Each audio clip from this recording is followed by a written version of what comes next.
Sering cecek di rumah tangganya, ibu muda ini dihabisi suami sendiri tanpa rasa bersalah di kontrakan sendiri di daerah Cikarang, Bekasi, hingga menjadi viral dan pemberitaan.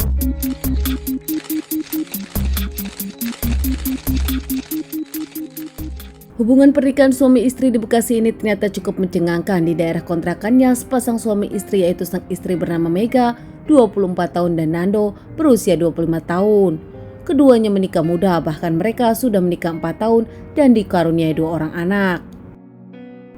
Nando sendiri bekerja di pabrik di daerah Cikarang dan kadang-kadang dirinya menjadi ojek online. Sementara sang istri Mega bekerja di perusahaan kecantikan besar hingga dirinya pun aktif di sosial media dan jadi konten kreator. Dari situ nampak jelas penghasilan Mega jauh lebih besar daripada sang suami Nando. Hubungan rumah tangga mereka kerap cekcok, bahkan ada KDRT di dalamnya, curhatan Mega kepada sahabat, dan bahkan Mega sendiri pernah kabur ke rumah orang tuanya. Saat Mega kabur ke rumah orang tuanya berniat cerai, namun ternyata mereka rujuk kembali karena rayuan sang suami Nando.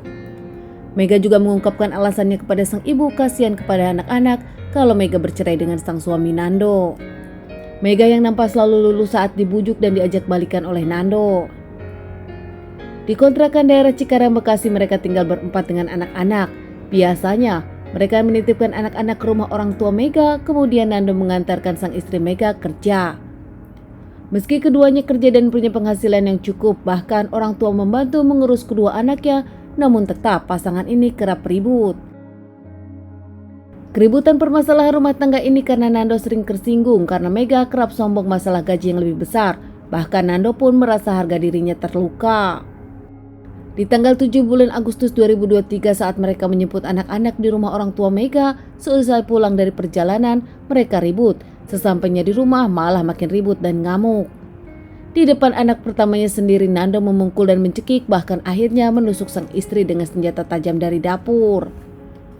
Saat itu sang istri Mega tak bernyawa. Nando membawanya kamar mandi untuk dibersihkan, bahkan Nando pun mengelap cairan merah yang ada di badan sang istri dengan baju anak-anaknya.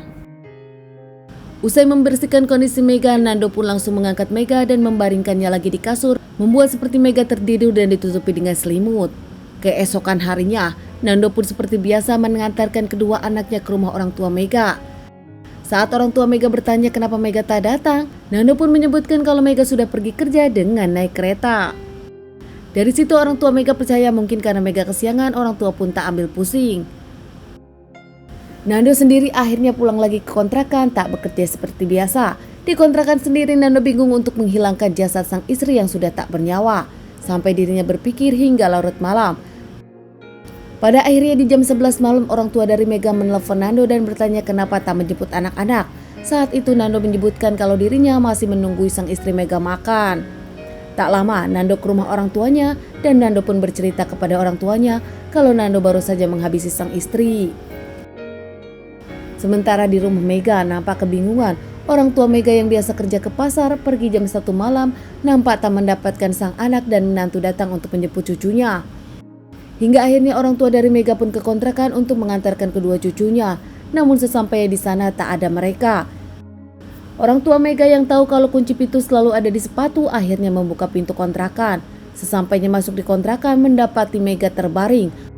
Ada yang tak biasa karena ternyata Mega tak bergerak dan nampak sudah biru. Orang tua dari Mega pun menjerit histeris. Tak lama para warga datang.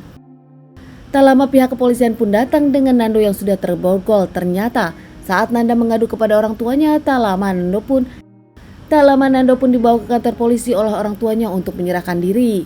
Kini Nando dibawa ke kontrakan dan melakukan olah TKP. Keluarga dari Mega pun tak menyangka sang anak dihabisi suaminya sendiri. Jasad dari Mega pun dibawa ke rumah sakit untuk melakukan otopsi. Setelah diotopsi, langsung dikembalikan kepada keluarga untuk dimakamkan di pemakaman keluarga. Sementara Nando yang diamankan pihak kepolisian mengakui semua perbuatannya, dan Nando pun mengungkapkan semuanya karena sering cekcok masalah keuangan. Mega kerap kali sombong setiap membicarakan gaji dan merasa dirinya tak punya harga diri di depan mata Mega.